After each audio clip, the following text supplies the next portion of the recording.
a major strategic setback is unfolding for Donald Trump.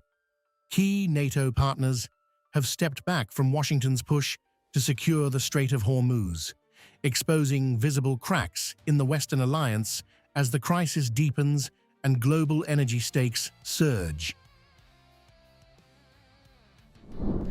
We spend trillions and trillions of dollars on NATO to defend other countries. And I always said, but if it ever comes time to defend us, they're not going to be there. Many of them would not be there. And we're going to have to start thinking more wisely in this country. Some have been very good. One or two have been great. I'll tell you, the great ones are at the right time. But there have been some that were right up there, Peter. They were right up there. They wanted to do it so much. Countries including Germany, Spain, and Italy have declined to send warships, citing lack of mandate from international frameworks and absence of prior consultation. Berlin's position highlights growing reluctance within Europe to be drawn into an expanding conflict architecture. Iran is now waging war on global economy. Ministers reaffirmed today that our focus is de-escalation and also to the freedom of navigation.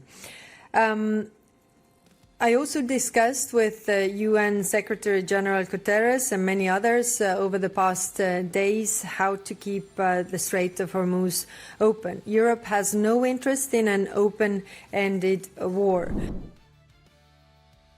On the ground, Iran has widened its operational footprint. Strikes have hit critical energy infrastructure in Fujairah, disrupted aviation in Dubai, and impacted gas operations in Abu Dhabi, while long-range engagements continue against Israel, signaling sustained capability across multiple fronts. The escalation has extended to diplomatic zones as well, with rocket and drone activity reported near the U.S. Embassy in Baghdad. These developments underscore a broader regional spread, where strategic pressure points, from energy hubs to diplomatic centers, are increasingly active. Even as Washington expresses surprise at the scale of retaliation, reports indicate U.S. intelligence had warned of broader regional fallout.